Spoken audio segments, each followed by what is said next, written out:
Alright, hello everyone, and welcome to a special horror-themed edition of Damn You Hollywood. I'm Robert Winfrey, and joining me, this was supposed to be a three-person table, but Jason Teasley had a scheduling conflict come up. Sucks, he'll be back in the future. But joining me instead is Alexis Hana on her second podcast of the day, her second horror-themed podcast of the day even, as she and Mark spent some time talking about the Banana Splits movie, which is the closest thing to horror we're going to get Mark to see all year. Alexis, how are you doing? Doing good. And Jason, sorry you had to drop out, man, but we'll see you in, I want to say about a week, or maybe about a week and a half when we review It, Chapter 2. I just have to say this. It Chapter 2 comes out in about a week or so. And guess what's currently bearing down on the state of Florida? Another hurricane. Hurricane Dorian. And I'm just waiting for Mark to message me and say, hey, yeah, I can't do it, because I knew he'd find some way to get out of it, the weasel. That's how he got out. Yeah, he does have a strange ability to conjure natural disasters whenever there's a good horror movie in theaters. In fairness, we do it. I think the way we have it timed out for the schedule, it'll be after the hurricanes hit it. Everything should be fine, but I'm just saying.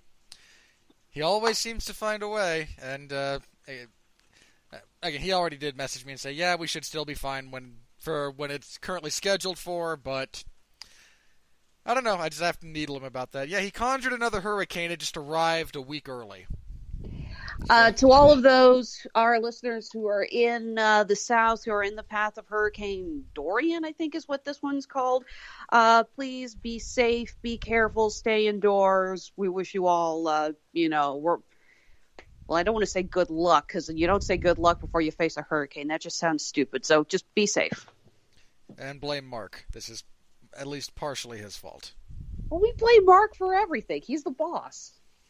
A lot, not everything, but a lot of things. Alright, tonight we are discussing the 2019 black comedy horror movie, Ready or Not.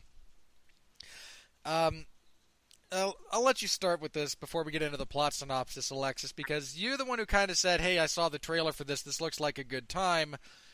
Anybody else willing to get together and talk about it? So what kind of drew you to this from a, oh, hey, trailer to, you know what, I want to suffer through talking with Robert and, again, in theory, Jason for an hour and a half or so about this movie? It just looked like a really fun, very different horror film. Not to mention the trailers did not shy away from the fact that this is a black comedy. I mean, come on, you've got a scene in the trailer goes, oh, you shot the maid! I mean, I'm just watching this going, oh, dear God, it's Clue if Clue was rated R. Now I want to see a rated R Clue. Thanks for that. But no Tim Curry? No, like I want to see the old Clue, but rated R. I have that on Blu-ray. I love that movie. It's a lot of fun. I mean, yeah, you can't replace Tim Curry. It can't be done. Yeah. Not to mention the other problem. If you remake Clue, are you going to do the whole, that's how it should have ended, but here's how it possibly... Can you get away with that nowadays in a movie? You know what you could do, I think, in a contemporary setting? You could have it end. You could do an ending. And then start the credits. And then just given the way people are nowadays, after a couple of seconds, and a little bit into the credits, oh boy, that's certainly an interesting possibility. But what if this happened? And then just throughout the entire run of the credits, you cut to different possible endings until the very last one. It's like, okay, you sat through all this. Here's the actual ending of the movie. I like that. Kind of taking the original Clue ending and mixing it with the trend of post and mid-credit scenes. That's clever. I get one every now and then. Alright, so Ready or Not, we open with a bit of what winds up being kind of a flashback to a wedding featuring the Le Domas family, two of the children in particular, Daniel and Alex, who become more important later on. Daniel winds up shoving his brother into a cabinet, locking him in before letting the family know where the groom of this wedding is. They come in, they shoot him with a crossbow a couple of times, and then drag him off behind closed doors to perform some unholy ritual.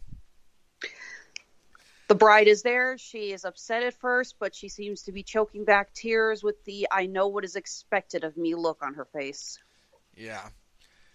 We flash forward to Alex having now found a woman he wants to marry, or who wants to marry him, in the form of Grace, the totally not Margot Robbie Samara Weaving. I only say that because, boy, is there a facial resemblance between those two. I have had no less than 3 people, one of them a very close family member of mine, mention that they were 100% convinced that Weaving was Margot Robbie. I'm like, no, that's not Margot Robbie. I'm pretty sure it's not. Like, no, that is her. It's like, no, that's Hugo Weaving's niece, ladies and gentlemen. Yeah, she's going to get a lot of work just being, we can't quite get Margot Robbie, but... And in fairness, based on this performance, she's a certainly capable enough actress. Just waiting for the movie event where they're, cast as sisters. Yeah, you know it's coming. Thing. You know it's coming. I'd do it. Or, one of them's the evil doppelganger of the other and just sets out to ruin their life. Could be good.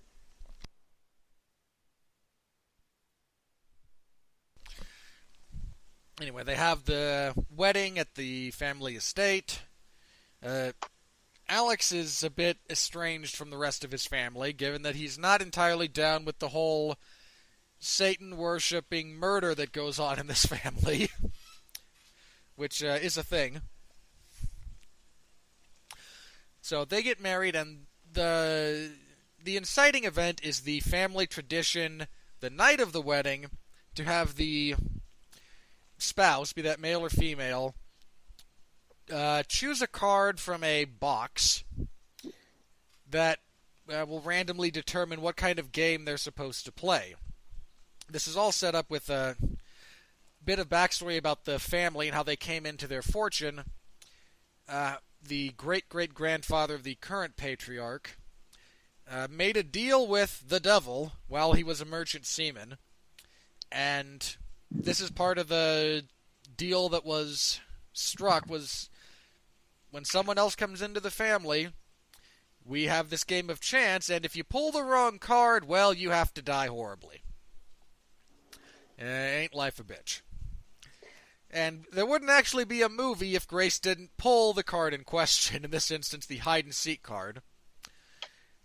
Alex is a little bit upset about all of this. Grace is sent off to hide, none the wiser about the events that are about to transpire. The family arms themselves with antique weaponry, turns off the security cameras because that would be cheating, and puts the house into lockdown so she can't actually escape. And they have to find and murder her in a ritualistic fashion before dawn, lest their pact with the devil be broken, at which point bad things would happen. Grace quickly finds out that, no, this is not just a silly game, as one of the entire family that has gathered consists of the current patriarch, whose name I'm forgetting, Tony, played by the wonderfully scene-chewing Henry Czerny, Alex, her now husband, Daniel, his slightly older brother, played by Adam Brody, their sister, played by Nikki, I'm not going to pronounce that last name, and no, that's not the sister, that's the aunt. The sister's Emil. Oh, that's you are correct. My mistake. Yeah, I got the Wikipedia. Yeah, Melanie Scrofano is the sister who is probably the most adorable drug addict I've ever seen in a film. Yeah. Yeah, she and her husband, insufferable and pill poppers. Daniel's wife is just came from someplace really unhappy and is just really happy to be in the position she is, does not care about ritual murder or signing away your soul to the devil. Speaking of actresses who look like other actresses, tell me I'm not the only one who thought the one playing Daniel's wife looked an awful lot like Olivia Wilde. You are not alone in that. She does. There's definitely some similarity there. Mm-hmm. Oh, and Tony's wife, played by Andie MacDowell, who is... When we talk about the craft of this movie, there's so much appropriate levels of hamminess in this film, and I have to credit everyone for it. Yeah, and Tony's sister, Helene, and they all set out. There's also 3 maids and the butler, the gentleman's gentleman. Oh, and Emily and Fitch's 2 children. Yes. Who were supposed to have gone to bed before this, but as families with little children in big houses do, they're not going to stay in their beds for very long. Yeah, so our coked-up sister winds up shooting one of the maids who's looking for a wayward child in the same room where Alex is kind of hiding Grace, and Grace immediately realizes that, oh, they're trying to kill me. There's a lot of hilarity and drama that ensue. All of the maids wind up dead. In varying degrees of just unhappy situations. One of them gets shot through the mouth and then decapitated. One gets crushed in a dumbwaiter that clearly has no safety precautions in place. Alex tries to disable some of the security features so that Grace can get out. He and Grace plan to leave and just put the entire thing... He doesn't really want anything to do with his family. He's eventually able to unlock the house. The family, now pressed for time, decides screw the traditions. We're going to use the cameras. We're going to use whatever we have at our disposal.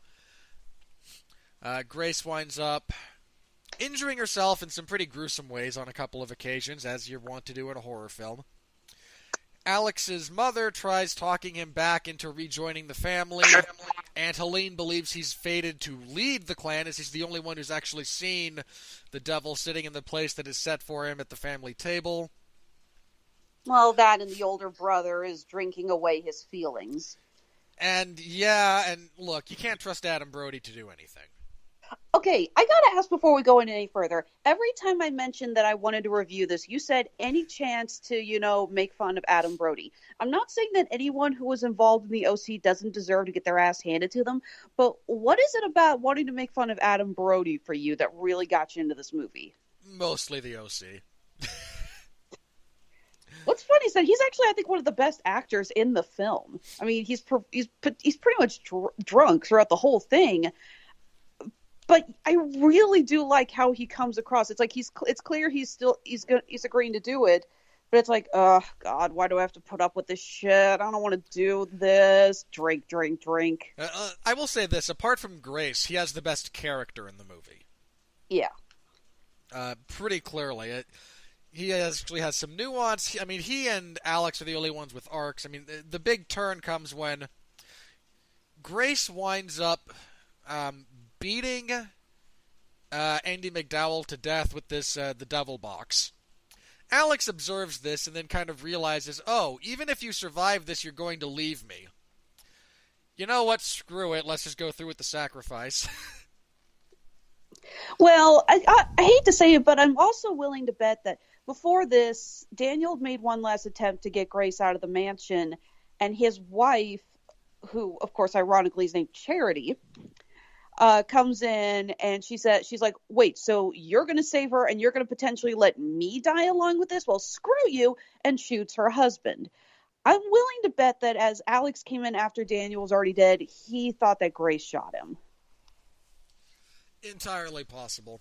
Yeah, Daniel winds up, in that scene you mentioned, Daniel winds up shot through the neck, and he was out, and he and Alex had a very good relationship, apparently, apart from him not liking the majority of his family. So they wind up back preparing to ritually sacrifice Grace, but at this point, alas and alack, tempus fugit. The sun has arisen. They throw open the curtains, light is here, and initially nothing happens. And I loved the way this movie played with is there actually a deal with the devil in the kind of like meta sense that this is actually going to come into play in the narrative, or is it just family tradition? Because no one really knows. Yeah, I love Fitch's reaction because he and Charity are the only actual in-laws, and Fitch has just got this look. It's just like, are you kidding me? Are you kidding Oh my god, it's so freaking hilarious. Yeah, I knew it. I knew it was all BS, and then Aunt Helene decides to implore the place set for the devil. No, we can still make this right. She tries to kill Grace, and then promptly explodes in a bag of blood and guts. Because, yes, they did in fact make a deal with the devil, and there is a clause that should they fail, he gets to annihilate the entire family.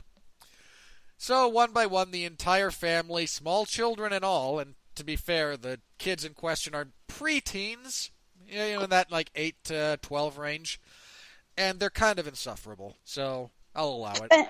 And also credit, they explode off screen. We get a scene of Emily taking her kids and running, and you hear a bang, bang, bang, and you hear a splatter of blood.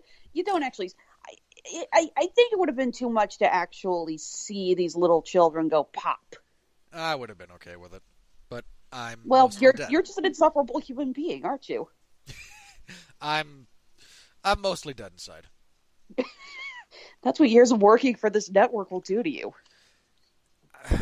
I can neither confirm nor deny how much of my internal deadness has increased during my tenure here at the Rattleton Broadcasting Network. Hey, Mark's not on the air tonight. I can say what I want. Suffice to say, it has not remained static. Yeah.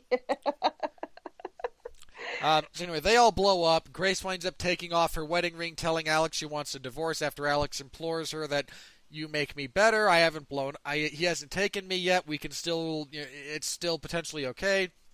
She says she wants a divorce. He explodes. She gets a brief vision of the devil sitting in his chair. He just kind of nods at her like, all right, fine, get out of here. The house is caught on fire at some point, and I'm skipping over some details that we'll get into in a little bit when we talk about some more specific scenes of craft. She goes out and sits on the front porch while the house burns behind her, smokes a cigarette, and when asked by the first responders, what happened to you, ma'am, she just rather drolly replies, in-laws. I don't know what the relationship the two people who wrote this have with their in-laws, but I have to imagine they're all at least once divorced, because there's some deep-seated pain that is being expressed here. At least some deep-seated pain for the upper class. I don't want to yell about that, because it seems pointless to yell at it in this movie. In another movie, I might yell at the fact that clearly the only way to be successful in the world is to make a deal with the devil. But in this movie, I'll allow. It's that kind of movie. Okay, fine. So, where do you want to start with this? Because there's a lot of fun to be had here. It's also the script, as far as the script goes. This feels less like a fully polished script and more like about the third draft that's gone through revisions. But it's not quite all the way there yet. It's a little bit scattershot. It's not quite as focused as you would like, especially for a movie with a 90-minute runtime. It seems like it touches on a lot of stuff that it never really, even for the type of movie that this is, kind of gets its teeth into and really chews the fat. So, again, where do you want to start? Positives as far as this goes? What sticks with you after you left the theater and has now had about a week or two to think on it?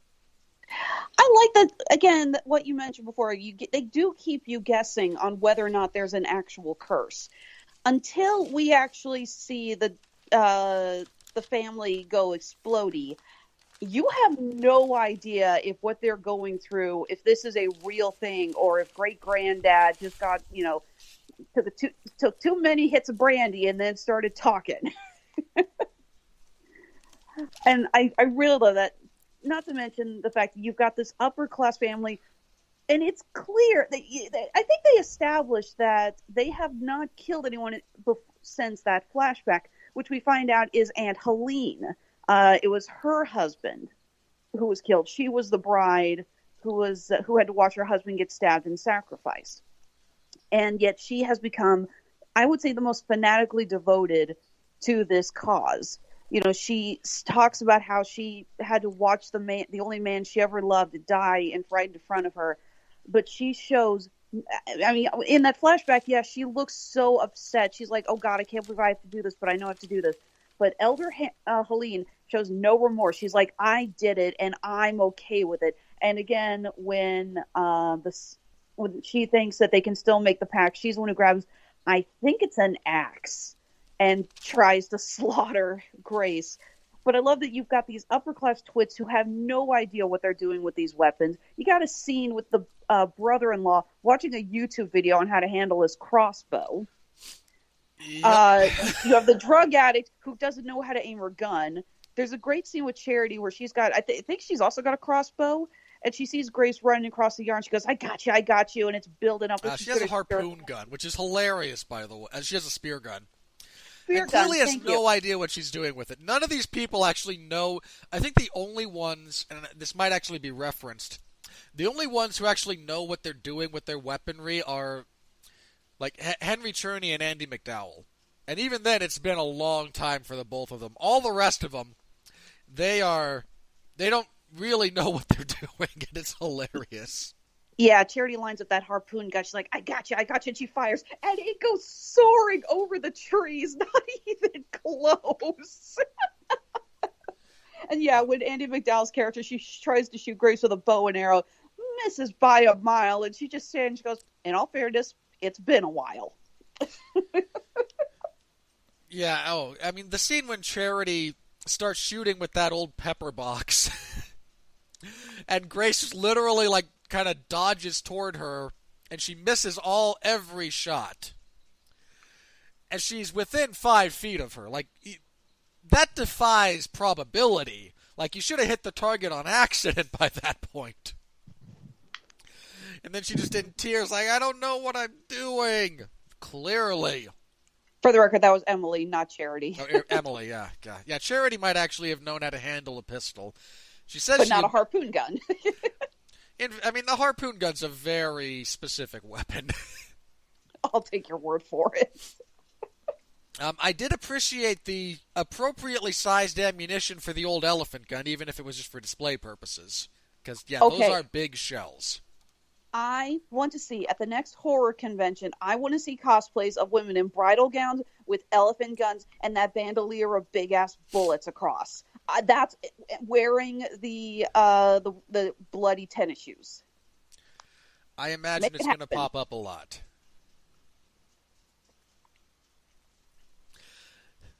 So I mean, there's a surprisingly low body count again up until the very end when everyone kind of goes pop. I mean, it's just the maids and then a few others. So, do you have a favorite kill, a favorite sequence or a tense sequence from this movie? Because there's a couple of decent ones. My favorite kill, and even though part of it was spoiled in the film, is the second maid who gets shot through the mouth with the arrow. Because that was in the red band, but again, it's so freaking hilarious. It's like, I forgot my gun. Here, take my crossbow. Okay, thwomp. Down goes the maid, and then you got Helene trying to essentially, rouse the troops with this poor maid who's not dead yet, gurgling in blood on the ground, and Helene just finally gets annoyed and thwacks her head off with an axe. It's so over the top, but I love it. It's very Looney Tunes-esque in a way, if you think about it. Yeah, there's a dark Looney Tunes element to a lot of this movie. I think the most tense moment for me, though, is the scene with the son. Is it George or Georgie? When they're in the goat pens. Yeah. By the way, Georgie. nice symbolism. Yeah, nice symbolism. Devil worshippers have a goat pen. Well, in all fairness, Alex does mention specifically, Mom, maybe I just had enough with the chanting and the goat sacrifice. So they do actually use them. Well, you get this great scene with Grace hiding in the goat barn, whatever the hell it's called. I'm not a farmer. And Georgie has gotten out of bed again, as preteen children do in a big house. My grandmother had a big house, and me and my cousins, when we were that age, we go wandering around the house late at night all the time. And Grace is trying to get him on her side because, she's thinking, oh, this child is innocent. He doesn't know what's going on. She's like, George, I need your help. And George has taken his mother's gun that she forgot, and he shoots Grace in the hand. And she gets a giant hole in her hand. And it's just at the moment I was like, holy shit, this movie's like not going to take it easy on us. I like that she responds by getting pissed and punching him in the face. Wouldn't you? Look, I frequently have to resist the compulsion to hit children. I should have known you were going to say that. I mean, look, I've never actually hit a kid, but oh god, there's just so many times that just you get when they act up or when they won't listen. You're just like, I really do kind of wish I could just kind of smack you on the back of the head, like, whack. Pay attention. If a kid ever shot me in the hand, yeah, it's gonna be at least one solid punch to the face. See, I actually used to do an art camp for kids. I never wanted to punch the kids. I wanted to punch those kids' parents. Because so often those kids would be acting up, and I would pull the parents aside when they came to pick up their kids, and I'd go, hey, I need to tell you, your child was misbehaving, your child did this, your child drew guns on the tribal masks that we were making. That actually happened. Yeah. And the parents are like, oh, yeah, he saw that on TV. Yeah, he acts like that. Yeah, isn't it funny? I'm like, no. No, no, no, no, no. Yeah, and in all fairness to poor Georgie, like, if Emily and Fitch were your parents, you'd have no hope either. Yeah, you do find out later that I'm pretty sure that if George survived this, that kid was going to become a serial killer. We actually get to the final scene where they're just about to kill Grace, and Emily has brought her two boys downstairs to watch. I don't know why, but she has. And as they're chanting, George actually, his eyes are wide open. He's got this not malicious grin, but this almost curious smile as he's doing the satanic chant. Yeah, like, he's way too into the notion of excuse to kill someone. Howdy do. Yeah, this kid's got a look on his face like a little boy attending his first Major League Baseball game. It's so adorably creepy. And yeah, Grace gets just... I am glad they did not shy away from bloodying Grace up. She gets shot in the hand and then gets that... Oh, gosh. She falls into that corpse pit. Yeah, we find out that there is a huge pit of corpses in the goat herd. Smart idea. The smell of the goats would probably overwhelm the smell of the corpses. I can't be the only one who had a flashback to... there's a Simpsons episode where... they wind up tracking down a dead body from the Springfield Reservoir, and they wind up, as they trace back the route this body had taken to get to where it got, they wind up in Mr. Burns' office, and they pop up, and he's there, and he goes, what are you doing in my corpse hatch? I've never seen that episode. It's a good one. Chief Wiggum is with them at that point. He pops up and goes, Montgomery Burns, you're under arrest. Burns immediately goes to, oh, did I say corpse hatch? I meant innocence tube. Saying, oh, of course you have a corpse hatch. Yeah, I was a little bit worried as that movie was progressing that, the hero has to be in danger at some point, and like real peril, if you're really going to kind of sell me on the narrative. So when she does get shot, when she falls into this horrible pit with moldering bodies and has to climb out in some really unhappy ways. She gets her back sliced up when she tries to get out through the iron gates. Yeah, that's... As someone who's sliced his back in a similar fashion, not to that degree, but similar, yeah, that, ow. Mm-hmm. Of course, we get a scene with she gets in a car accident. We have the scene with the butler, who likes to pretend to conduct classical music just a little too much, and she takes him out, and they get into an accident, so she gets further damage there. And then in the end, she is stabbed not through the heart but through the shoulder because she managed to wriggle away just in time. Somehow she survives the car accident despite not having a seatbelt, while the poor butler not so much. Yeah, and she's bound and gagged. Yeah. On the plus side, that one scene does actually lead to one of my favorite moments from Daniel. Like, they've wrecked the car, she staggers out, and he's just kind of standing there going, I came out here to get away from all that, and you just had to wreck a car in the middle of my tranquility. Yes, I love that. And again, Daniel is probably one of the best characters in this film.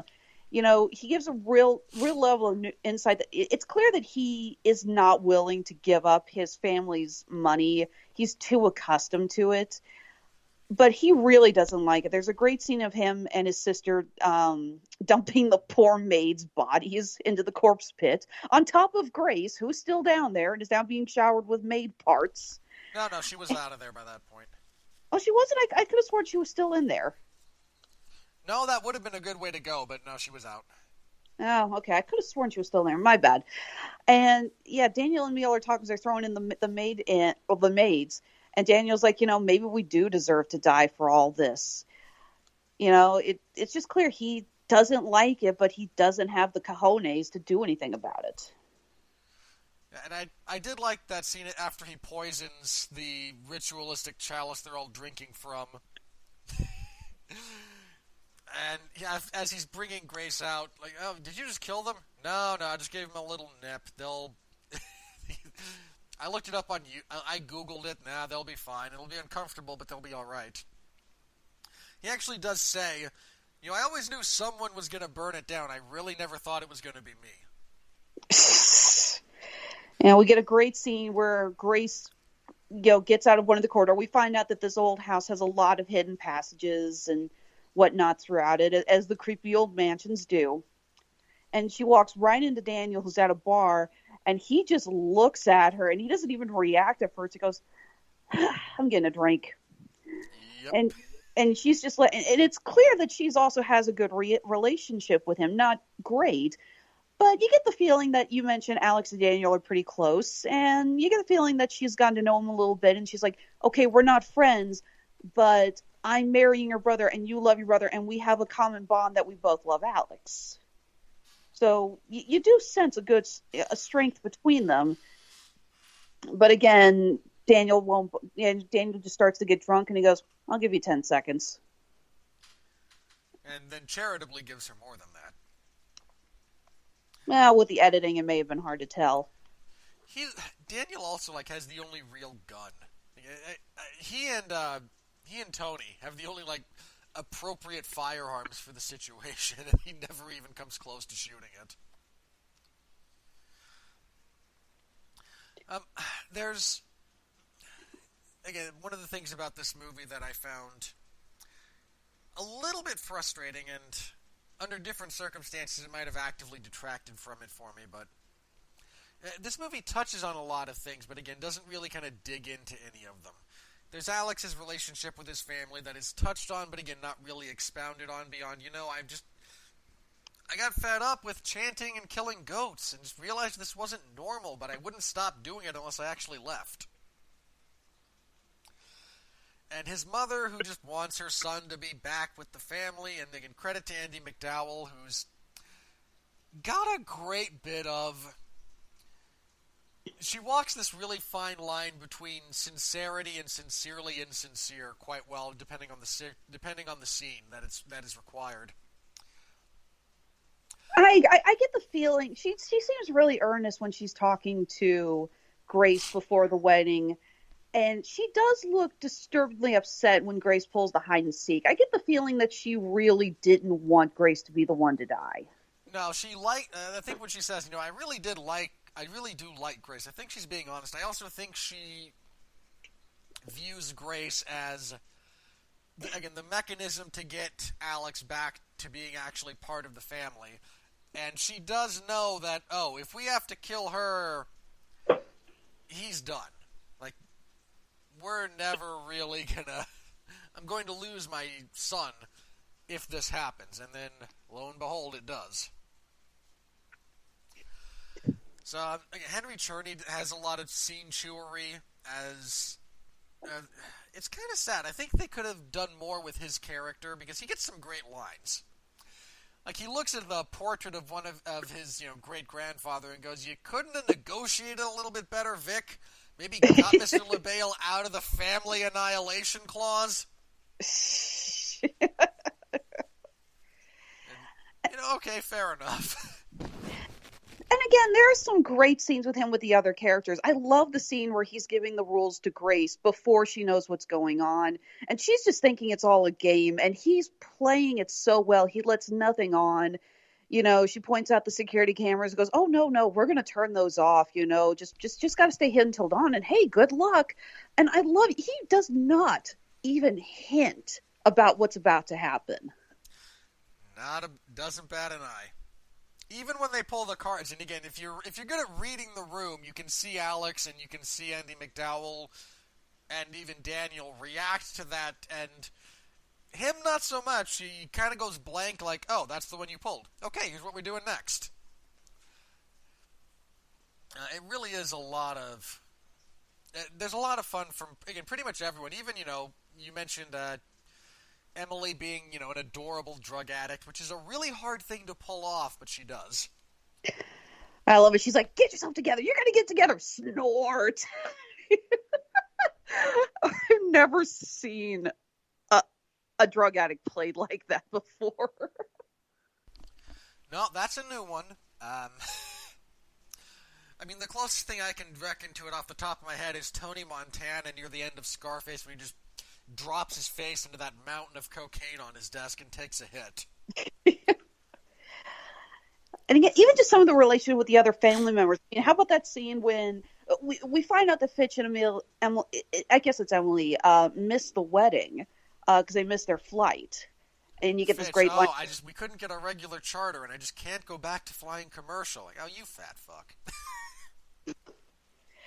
And yeah, they walk in and they meet Grace, and they seem so kind of first. And then they turn to Aunt Helene, and what's the line is like, "Brown-haired niece, you continue to exist. You continue to exist."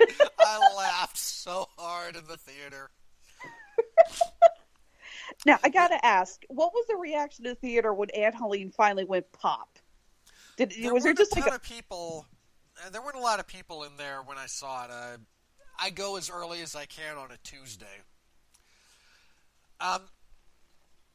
There was a little bit of surprise that, because again, they're still doing a little bit of the is there, isn't there thing, and it's a great fake out, because they get to the end and everyone else and the in-laws, so Fitch and Charity, they kind of go, "I knew it was BS. Okay, now what are we going to do with her? Because even if there's no pact with the devil, there's still a problem." I loved the fake out. I was perfectly okay with there being the deal with, especially the way they set it up, because at this point they're either just going for the bad ending of Grace is not getting out of here, or supernatural forces intervene, and I'm okay with either ending, in all honesty. And so she goes pop, and everyone goes, "Oh, wish there was more gore," but I like the pop. More gore. Grace walks out of that thing completely covered in her in-laws' blood. Yeah, I'm just saying, some intestines around the neck. Maybe she gets smacked with a liver that goes flying by. There's other things you can do, but on the budget they had, I understand. See, I prefer that they just went pop, because I like to think of it more. They didn't just go pop; they were like freaking atomized. They're literally nothing but goo.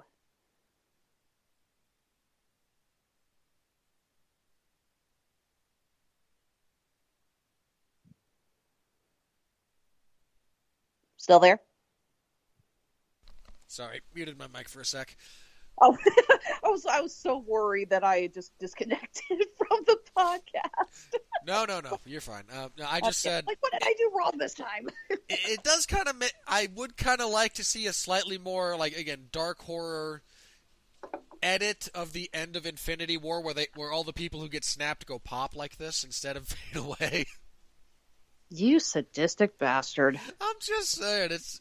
Again, you do have to play it like this, where it's very clearly there's a bit of the old like the Sam Raimi style splat stick in play. But I mean, I would like reshoot the entirety of like Tony and Spider-Man, where Peter's holding on to him and Tony's like, "Nope, you're gonna blow up. Not on the suit.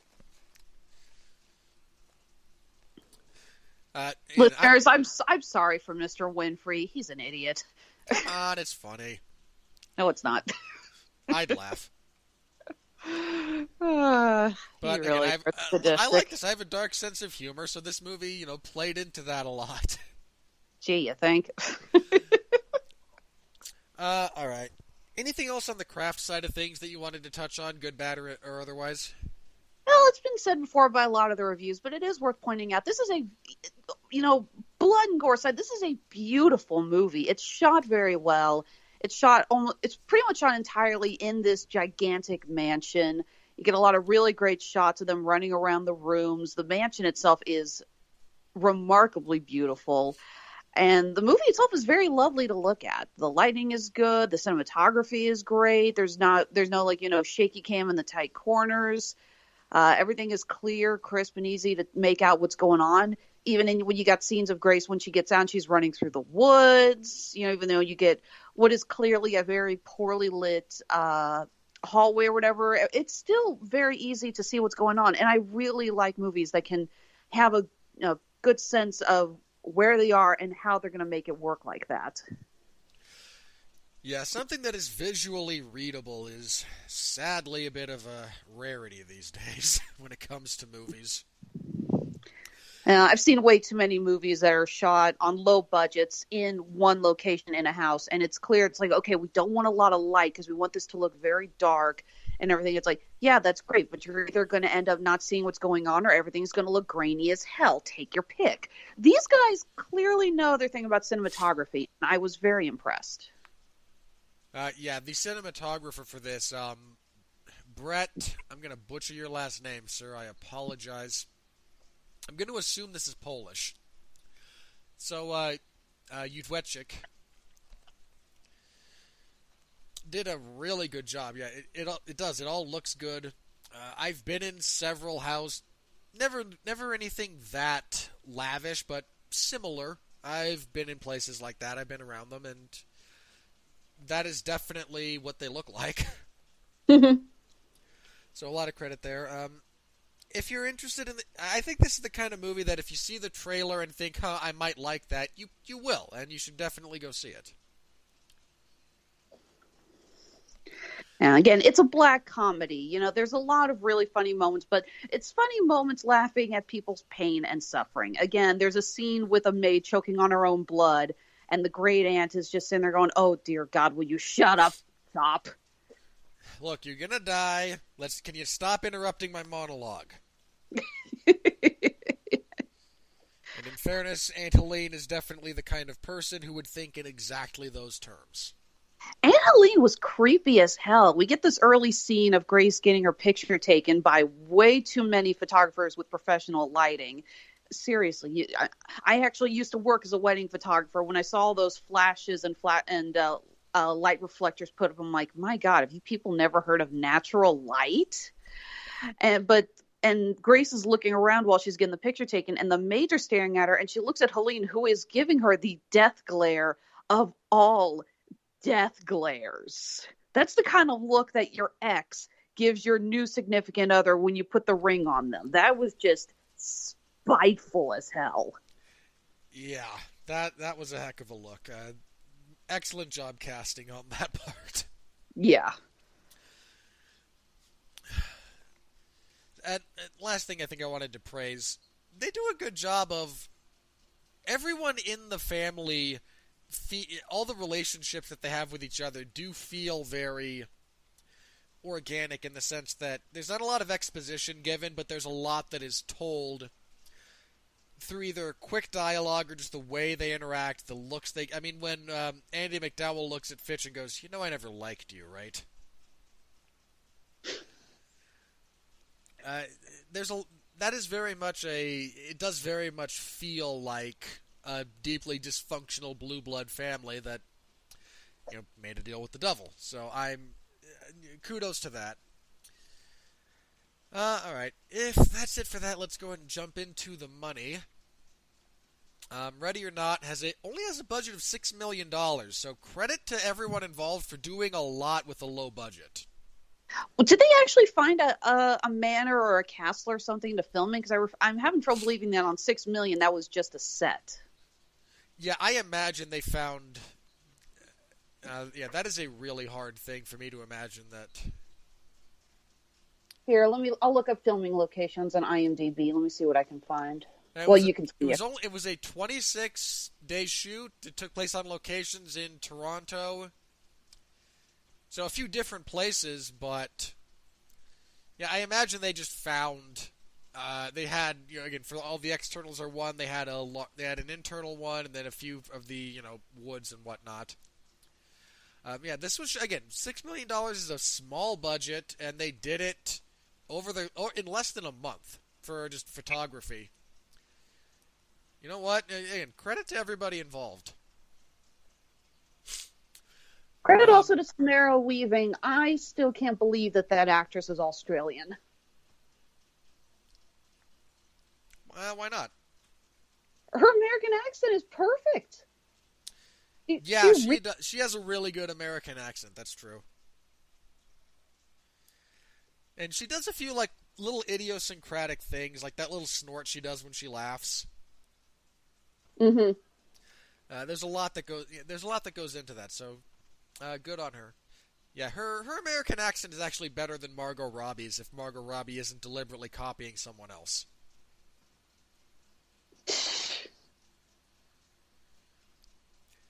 Hey, I'll stand by that. I snorted. Anyway, it's pulled in $13 million, so we have reached profitability for the movie, and again, good on everybody. I now get to anticipate a crappy sequel in a year or two. Because that's the way these things go. As far as the weekend, this would be August 23rd through 25th. Our new number one debuting in the role was Angel Has Fallen, the third part of the Fallen trilogy starring Gerard Butler. That's the film that Mark insisted on seeing instead of this. I would see Angel Has Fallen. I've seen all of them. Don't get me wrong. I saw London Has Fallen to review it. I enjoyed a lot, significant parts of it. Parts of it just too stupid. There's only so much weaponry you're going to sneak into London. London is one of the most heavily surveilled cities on Earth. So, sneaking in all the rocket launchers, not so much. I'll take your word for it. I actually haven't seen any of the movies. Do you like Die Hard? Watch it every Christmas. Well, that's the best Christmas movie ever. Duh. No, that's tradition. My husband and I watch I was just reading another review. We watch Die Hard and we watch Krampus. My family's tends to be Die Hard and then A Christmas Story. Christmas Story airs on TV all Christmas Day. Chances are pretty good that wherever I go for Christmas morning presents, someone's going to have it on in the background. My point being, if you like Die Hard, watch Olympus Has Fallen, the first one, because that's the best Die Hard style movie of the last 20 years. All right. Again, London Has Fallen gets a little bit silly. I haven't seen Angel Has Fallen yet. I will probably see it when it comes to Netflix or something. But yeah, Olympus Has Fallen is just basically Gerard Butler as John McClane as a Secret Service agent trying to save the president instead of his wife. In the White House instead of Nakatomi Tower. Well, at least he's not singing this time. Yeah, singing's not that bad. I have heard much worse. Yeah, I've heard Russell Crowe. Yeah. Look, the less said about Russell Crowe in Les Mis, the better. Yeah, sorry. I've heard Pierce Brosnan, okay? I haven't sat through Mamma Mia, but someone actually played his duet with Meryl Streep, and I was sitting there going, oh, no, who thought this was a good idea? Look, I love Pierce Brosnan. Doesn't mean the man can sing. Look, there are some people who are good actors and who look good, and Pierce is both of those. He can't sing. No, he can't. Still probably about the third best James Bond, but that's a different discussion. Anyway, first two, Connery and Craig, right? Yeah, in whatever order you wish to place those two. I think that's largely down to personal preference. Well, at least we're in agreement that those two are the top. mean, again, let me put it this way with Pierce. I think Pierce Brosnan would have been the best James Bond if he had had better movies to work with. You sat through Die Another Day, didn't you? I sat through all of them, okay? Let's just... Look, I had to put up with Halle Berry, all right? Oh, sorry, just you sat the resignation in your voice when you said that. You're just like, oh, God damn it. I have seen all of them. I mean, I said this when there's a podcast I used to host that is now, I believe we've migrated it over to Patreon. So if you're interested in Everyone Loves a Bad Guy, you can pledge $1 to support the Radulich Broadcasting Network monthly, and you'll gain access to a bunch of our previous stuff, including that. I did I think a 3-part series talking about James Bond villains. And, Pierce Brosnan was a point of delineation for me. I did like everything up until Brosnan in one episode, then Brosnan, and then Craig. Because it seemed like a fair enough point to delineate between, okay, everything that came before Pierce Brosnan, because there were several Bonds, a couple of them good. Again, Connery, Moore brought something. Pat and I actually talked about Timothy Dalton and what he brought to the role, such as it was. And then, again, moved on to Brosnan, because I distinctly remember when they announced a new James Bond movie. I was a small child at the time, but I remember this, the hype that was around who will be James Bond. So again, I think if Brosnan had better material to work with, he could have been maybe the best, but yeah, third at the moment. Anyway, coming in at falling from number 1 to number 2 was the R-rated comedy Good Boys. I don't know who saw that, but I hope you enjoyed yourselves. Debuting at number 3 is Overcomer. I have no idea what this is. I've never even heard of that. What in the world is this? I now have to know. Yeah, actually, you got me curious, too. Hang on. 2019. Yeah, I got nothing. It's a faith-based drama, okay. Oh, no wonder. I hadn't even seen a trailer for this one. There's a few of the other, very faith-based movies that I've seen trailers for. I have not seen anything about that one. I think I may have seen a trailer for it, but spoiler alert, I'm a deist, and faith-based movies really don't do anything for me. Hey, look, I'm a practicing LDS guy, and I don't care for most Christian movies. Well, you live in Utah, don't you? I do. Well, of course you're LDS. Hey, I have lived in plenty of other places besides Utah. Sorry, we have a running joke with Honeysuckle Rose Creations. We did a show out in Salt Lake City a few years ago, and we were trying to figure out why it was a 3-day show, but they moved it to Thursday, Friday, and Saturday, and so we realized, oh, of course, it's Salt Lake, that's why. Spoiler alert, regardless of how great a city Salt Lake is, nobody goes to a convention on Thursdays.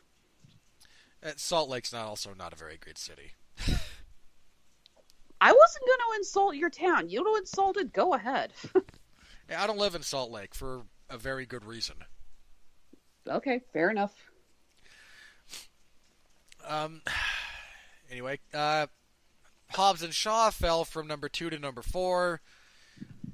Very briefly, Hobbs and Shaw has now hit, because I need to talk about this very briefly, because we haven't had a chance to yet, and Mark will be mad if we don't. Hobbs and Shaw now on a budget of $200 million, which is only... I think that I saw that if you factored in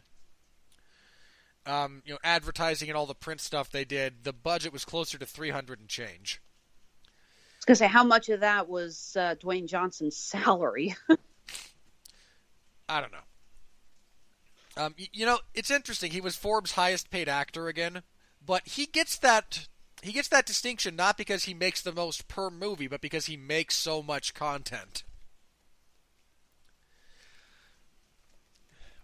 But they have now opened in all the major areas, including South Korea and China, and they have now hit a grand total worldwide of 616 million, which is maybe barely on the profitable side. This needed to be a billion-dollar property, and it's not going to hit that.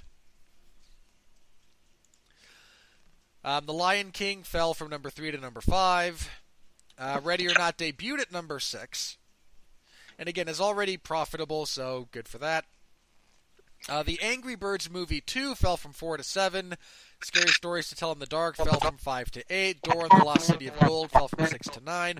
Once Upon a Time in Hollywood fell from 8 to 10. 47 Meters Down Uncaged fell from 7 to 11. Well, some of those are actually pretty decent numbers in terms of, yeah, they dropped, but they didn't drop by massive percentages. No, a lot of people are going to the movies this summer. This is a very good summer for movie companies.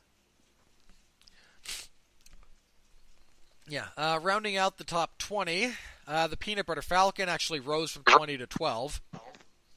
I imagine it opened in more areas.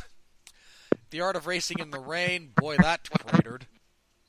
Well, cratered is a strong word, but it dropped from 9 to 13. Blinded by the Light, 10 to 14. Spider-Man Far From Home, 12 to 15. Go enjoy the last vestiges of good Spider-Man movies while you can, people, because they're going bye-bye. We already talked about this on a Patreon exclusive review. Plug. Don't make me cry. Look, here's what's going to happen. I'm going to predict this. Spider-Man is going to show up in Venom 2 and he's going to die. And they're going to use that as a backdoor pilot to introduce Spider-Gwen, because reasons. Actually, someone else pointed out an interesting loophole. The contract which says that even though Disney and Marvel cannot make any more Spider-Man movies, they still have all the rights they want for Spider-Man TV shows. That's why we're getting a kid-friendly Spider-Man movie coming to Disney. I think it's coming to Disney+. I could be wrong. So someone said, okay, fine. Put all your budget into a TV movie and release it on Disney+. We're not going to complain. That's fair. Where'd You Go, Bernadette dropped from 11 to 16. Toy Story 4, 14 to 17. The Farewell, 15 to 18. Mission Magno, I don't know what that is at all, 16 to 19. And Yesterday fell from 18 to 20. For the record, The Kitchen dropped from 13 to 21, and I have to bring that up just to laugh at Mark for having to see the movie. Mark didn't want to see a scary movie, a PG-13 scary movie. Instead, he suffered through Elizabeth Moss, Melissa McCarthy, and Tiffany Haddish. Did not work out well for Mark. Listen to Mark suffer, and who else was on the show with him? Source material. He and Jesse did a compare and contrast with the original graphic novel of The Kitchen as well as the movie. Yeah, listen to him and Jesse whine about how horrible it is over on our website. Plug. All right, I think that's it for the money. So You said this thing's largely been positively reviewed, so I'm curious what kind of morons you've been able to dredge up. I found a couple. Again, this is mostly positive. Currently, right now on Rotten Tomatoes, this is the highest rating top box office at 87%. Second by Once Upon a Time in Hollywood, then Dora and the Lost City of Gold, and then Scary Stories to Tell in the Dark and Good Boys are both tied at 79%. So let's see here. Again, there was only a few negative ones that I found. And they don't have to be negative, they just have to be stupid. Okay.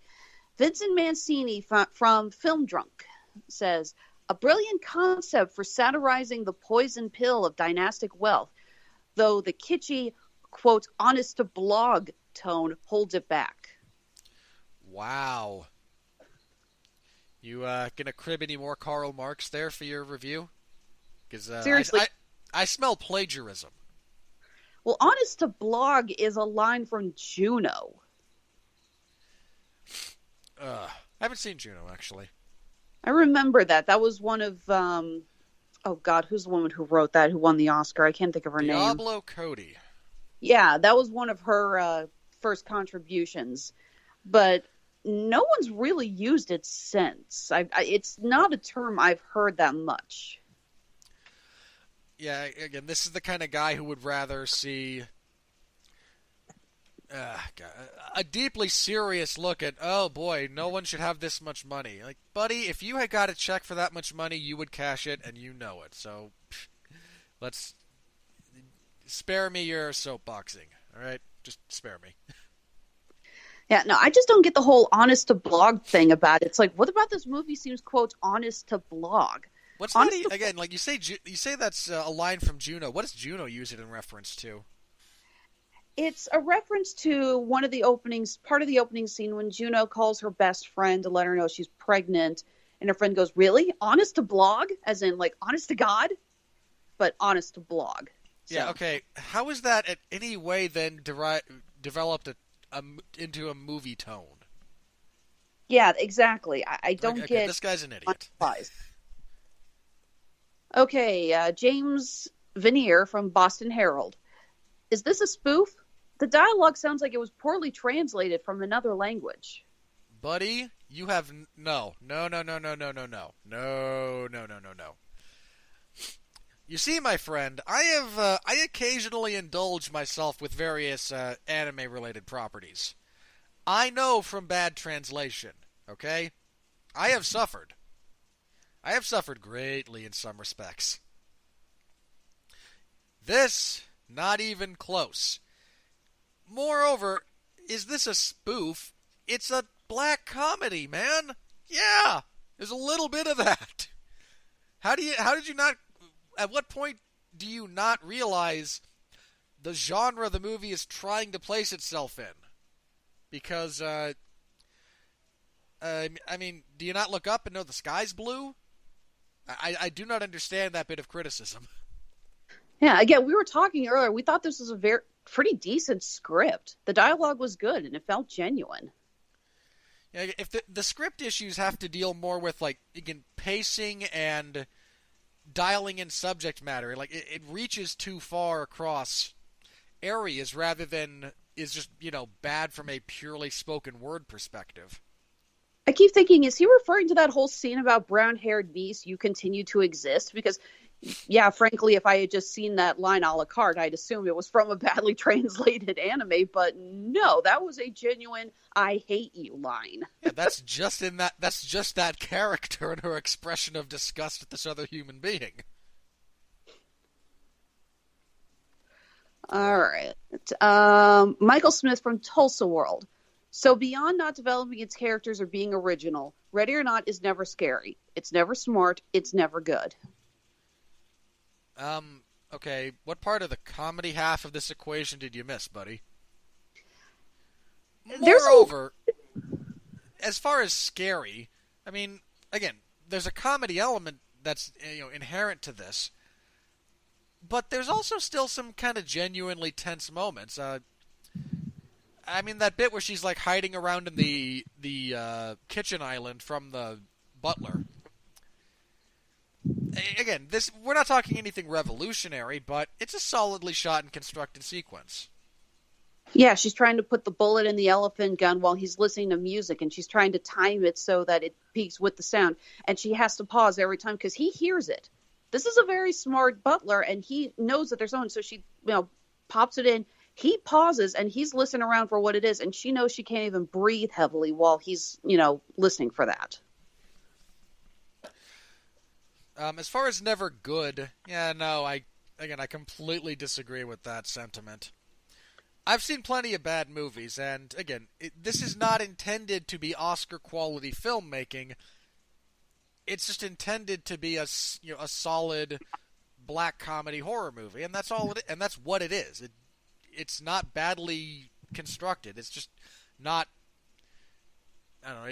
It does not seek to elevate anything, I suppose. Which, if you're that kind of pretentious, maybe, sadly, you're also writing for a very small publication. If you're writing for something in Tulsa, I do kind of question whether or not how long you can continue collecting a paycheck, being that pretentious, talking to people in Oklahoma. Now, About the whole not being original thing, I did notice at least 3 negative reviews here that say that this movie is trying to be like Get Out. No. Yeah, now I guess you can draw comparisons that Grace, who we established does not come from money. I think we've missed a part earlier. She mentioned she bounced around in foster homes. She has never had a true family. She clearly does not come from money. So I guess you compare it's like the poor girl marrying into the crazy ass rich to the black guy dating the white family. But that is literally where you drop the comparisons. Yeah, Get Out is meant to be a more serious meditation on the issues at hand. This is not. There's nothing serious about this movie in that respect.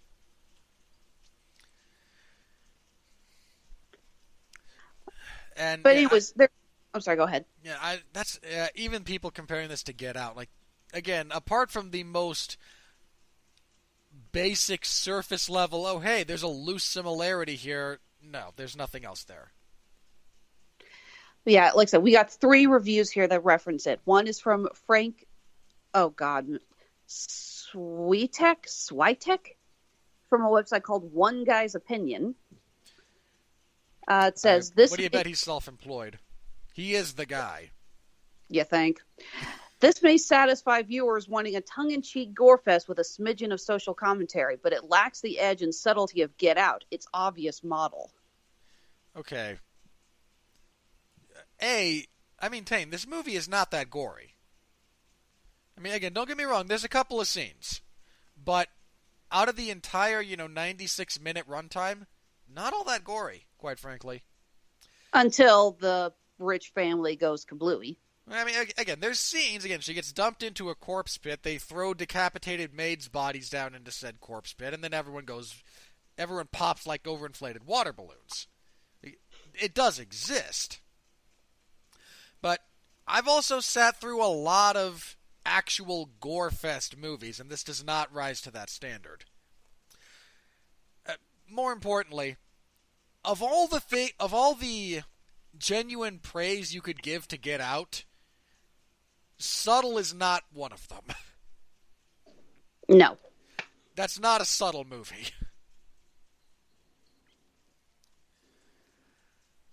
So, again, even in that sort of comparison, you're deeply inaccurate.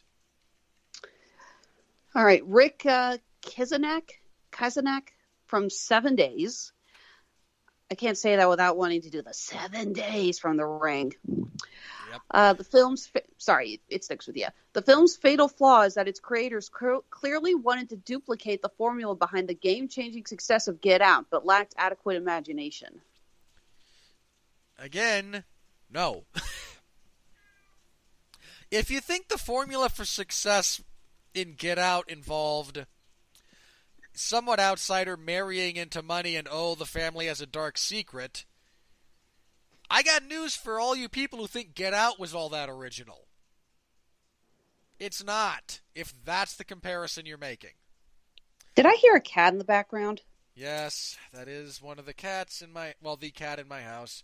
He is large, he is orange, and he is loud on occasion.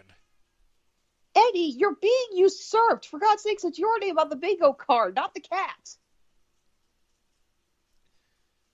He's asleep. No, he's unhappy because the brother that he takes ownership over is not home, and that means he can't go in and out of certain rooms at his leisure.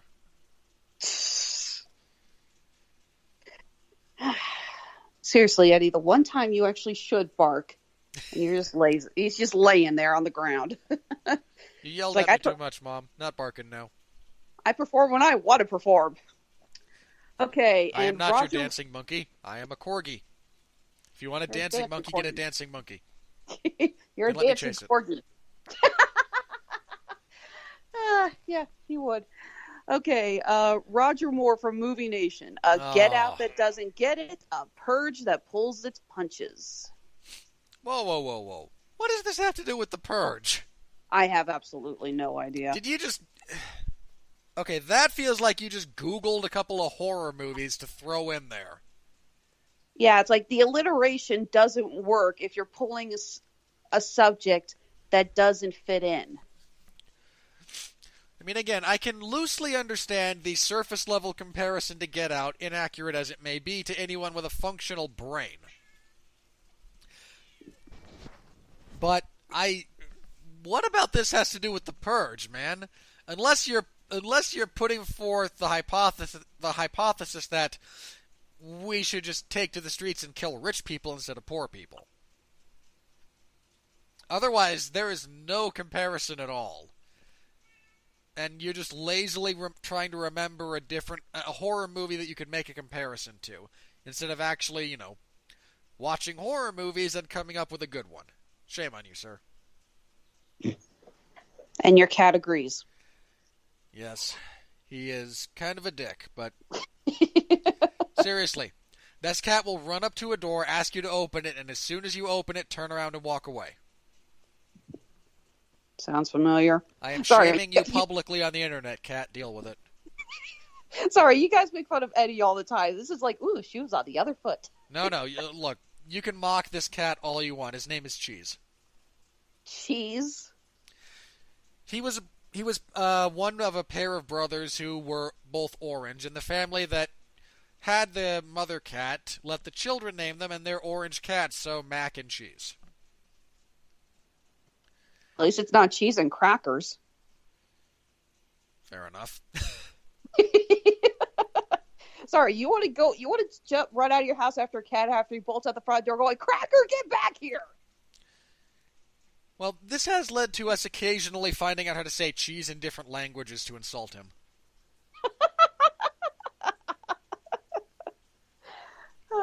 Okay, the two more here. Michael O'Sullivan for the Washington Post. A style of acting would, at a sporting event, merely be called shouting. Okay, hold on. You're telling me that people in a stressful situation don't raise their voices?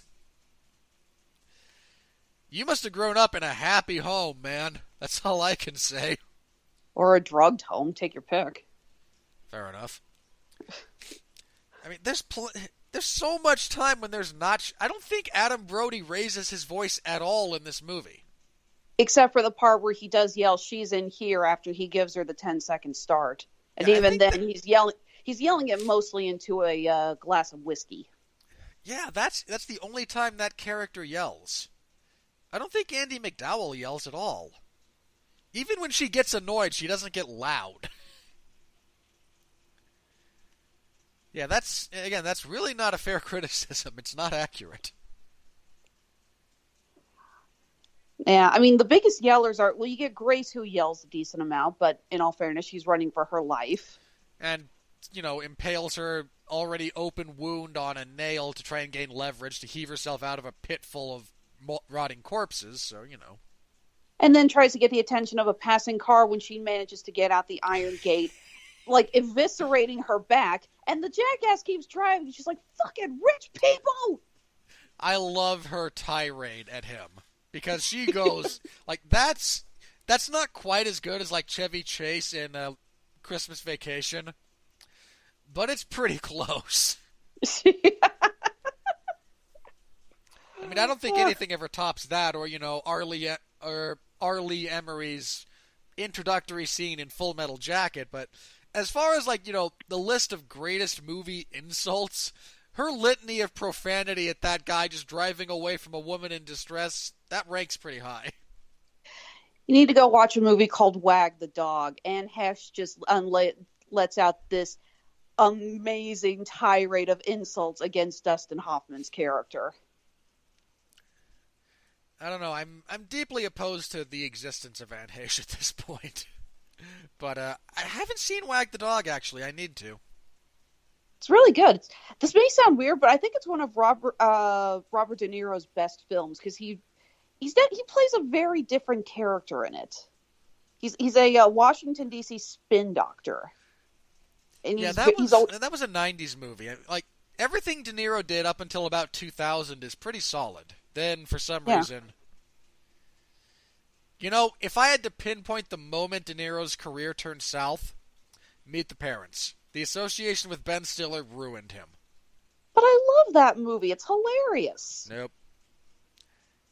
You will get... No. I hate that movie. I hate everything Ben Stiller has ever done. I'm not a huge Ben Stiller fan myself, but I do like that movie. I watched that movie because a bunch of my peers said it was funny. I watched it. I immediately found new friends. Hey, at least I'm not recommending the sequels to you. True. Like that would have been grounds for like the podcast ends. Hey, you and I have never met, and we have only been working on the show for like, what, a year? Something. I think it's been a year since I've joined you guys. Give or take. And I'm not stupid enough to recommend a movie to you starring Barbra Streisand. In all fairness, like I have seen the first two Meet the Parents. The first one voluntarily, the second not so much. I was donating plasma, and they put it on. And I would say either you were either donating plasma or you had an ex-girlfriend who wanted to see it. Nope, plasma. That's the way I saw Zoolander, and I was so close to yanking the needle out of my arm when Zoolander was on. Like, I can only take so much. All right. Well, there's one. Oh, sorry. Go ahead. But yeah, that's the moment when De Niro's career seems to go south. All right, I got one more negative review here. Laura Clifford from Reeling Reviews. Ugh. And you knew this was coming. The story of a young bride whose husband played the odds and is now trying to save her from his superstition-bound family isn't scary or funny. It's like watching someone else play a boring game of Clue with gore thrown in. Ladies and gentlemen, we have our woke review. Ugh. There's always at least one or two. Okay, this is nothing, believe it or not, despite the setup, this is nothing like Clue. Clue's a mystery at its core. This is not a mystery at all. We know who's trying to kill her. It's set up very early. In the trailers. You go into this movie knowing what's up. And again, I really do have to mention, if you're trying to read into this that this is about the struggle of the impoverished or the inherent evil of the successful, you're trying too hard, guys. This is not that movie. It's not trying to say anything like that. It's just more... It's a much easier trope to have the financially successful people have made a deal with the devil than not. That's an easy way to do it. And I don't mean easy in a horribly negative way, but yeah, that's stupid. You're trying too hard to push your own agenda onto a movie review. Shame on you, you failed political blogger. Not to mention, Grace is a kick-ass leading female character. This is a woman who gets shot, stabbed, sliced up. She's got her wedding dress torn up. And in the end, yeah, her brand new husband, this man she is just less than 24 hours ago sworn to love forever, tried to stab her through the heart. There is that great scene when she escapes the house the first time and has just flashbacks to, again, some, 8 hours ago at that point, when she was getting married in the area she's now running through. Yeah. A lot can change very quickly. No, I think Grace is an awesome character. Samara Weaving plays her really, really well. You never doubt for a second just how much pain she's in, how confused she is, how surreal this whole thing is. I mean, hell, there's even a great scene. She manages to steal the butler's car, and she presses the OnStar, because of course it's got an OnStar, and she's calling for help. And the family has predicted this and called in the car. The butler immediately got on his phone and reported the car stolen. And if you have ever driven an OnStar car, you know that it has an automatic or a remote shutdown system in case your car is ever stolen. So she finally thinks she's getting away, and this jackass guy on the opposite end of the OnStar shuts down the In car on her. fairness, if you're in the call center when that woman calls in, I'm being hunted in a stolen car. Can you send the cops? Like, what do you do if you're that guy? I'm making minimum wage here. She does play it smart, though. Like I said, she does not really fall into a lot of the cliches. When she hears that he says the police are on their way, but turn off the car. She doesn't immediately get out of the car and start running in. She locks the door. She goes, okay, the police are on their way. The butler was unconscious back there. She should have run him over, really. I mean, I think the girlfriend and I saw this together. I'm like, why didn't she just run him over? But yeah, she just says, okay, the police are on their way. I'll wait here. She does play it smart. She does think on her toes pretty fast, and I did like that. Yeah, she's not a helpless character. I mean, she starts out a little bit that way while coming to grips with her situation, but once she gets rolling, she does get rolling. Mm-hmm. Again, when I say I anticipate a sequel, it's not just because the movie's financially successful, but I would not hate seeing this character revisited in some capacity. I'm just hoping to see Samara Weaving get some more acting roles. This girl is really good. She is top notch. She has a subtlety that her acting uncle is never going to have. Oh, that's not true. They just you have to find places when Hugo Weaving gets to act subtly. Most of the time, they ask him to. Name one movie where Hugo Weaving acted subtly. All right, hang on. You're IMDbing this, aren't you? I am bringing up his list, yes. Hang on. I could hear you clicking on the keys in the background.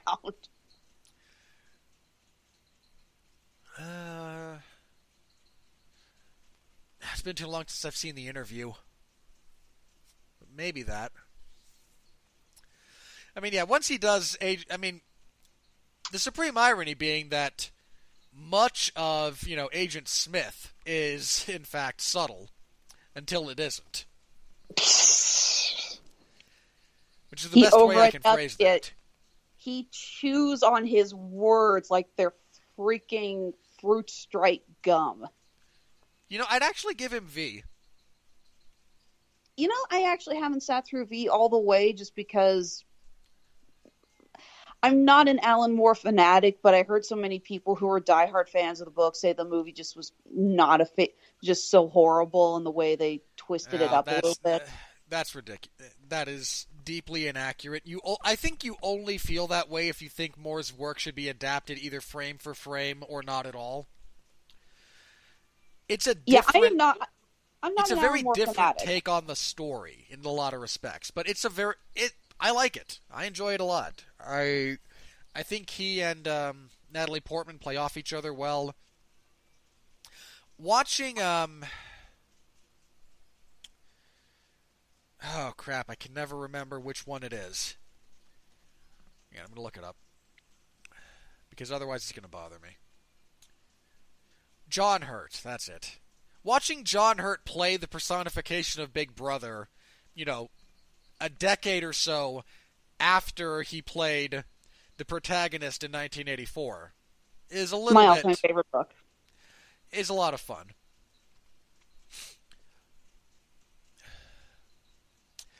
We miss you, John Hurt. You were amazing. Yeah, you were awesome. So again, I think he can be. I think he's just not really asked to do so all that often. I have to see Hacksaw Ridge, actually. You think it's kind of like Leonardo DiCaprio, where the more he chews the scenery, the better the performance is? There's a little bit of that, too, I think, yeah. Okay, Leo, go over the top. Gotcha. Okay, Leo, that wasn't over the top enough. We both know you get... I imagine that's how Quentin Tarantino directs him. Like, okay, go further. A little further. Okay, you've just been told your character can now only make spaghetti westerns. I need you to react like you've been told you and your dog both have cancer. Yeah, I mentioned this in our Once Upon a Time in Hollywood review. No one is better at no one comes across better chewing the scenery than Leonardo DiCaprio. I mean, the more I think about Once Upon a Time in Hollywood, the more I think that scene where he plays a scene-chewing actor on that Western television show is so great. When he throws the little girl off of his lap and everything. Yeah, because at that point, again, it's him playing an actor who's trying to go over the top and chew scenery the same way he would in real. Like, it's this glorious meta moment in that movie. Pretty sure he's going to get another Oscar nomination for that movie. You know what? I have no issue with him getting the nomination. Okay, Samara's done a lot of... She looks like she's done more television. Her biggest claim to fame before this was The Babysitter, a Netflix horror movie. Yeah, she does that. She was on a Showtime series for 2 years called Smilf. I don't know what that is. Me neither. She had a brief... Oh, yeah! She showed up in Ash vs. Evil Dead a couple of times. Oh, yeah. I forgot that. Yeah, she's got a couple of other things coming out. She's gonna be in Guns Akimbo, and she's in Bill and Ted Face the Music. Oh, I can't wait to see that. So yeah, she's gonna get more work, and good for her. All right, if that's it for that, I think we're about done here. So, what are you making? Where can we buy it? Second time today I've had to plug this stuff. Honeysuckle Rose Creations, the intersection of geek and chic. We're just about to launch our big Labor Day sale. That's 15% off everything in both our Etsy and Handmade at Amazon stores. It's supposed to start around tomorrow. That's Friday the 30th, right? Yeah, Friday the 30th at noon. That is if I can actually get all these photos edited on time. God, give me strength. And as always, you can find us on Facebook, Instagram, and Under Protest Twitter. Honeysuckle Rose Creations.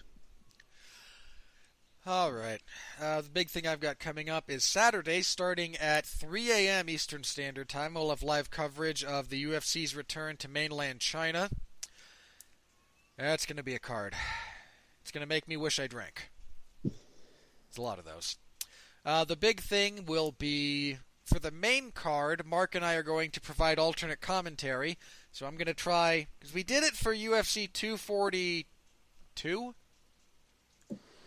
Or one just happened. 241. And I didn't get an aneurysm. My written coverage didn't suck. And I don't think the alternate commentary sucked. So we're going to try it again, and we're just going to see how that goes. So you can look in for that at the... MMA Zone of 411 Mania for the written coverage, and we'll be releasing the alternate commentary for the main card as soon as it's done, I guess. We record that rather than do it live.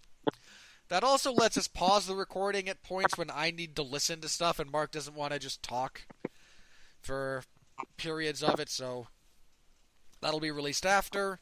Should be a lot of fun. If you're into the sport of MMA, tune in. This coming Tuesday, we have...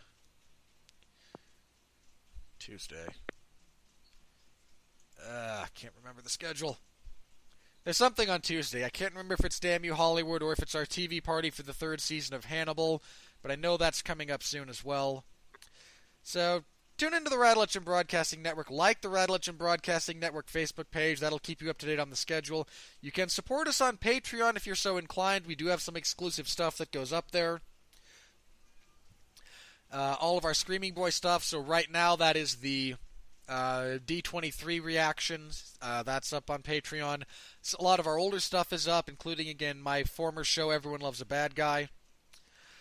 We have stuff coming up on there going forward, any of our old TV parties, a lot of our movie watch-alongs. And in fact, if you pledge to support us monthly, we're probably going to let you pick a movie once a month that a couple of us will sit down and watch and provide commentary for. So if you're interested, it's patreon.com/Radulich, and you can support us financially. We appreciate it if you choose to do so. If not, completely understand.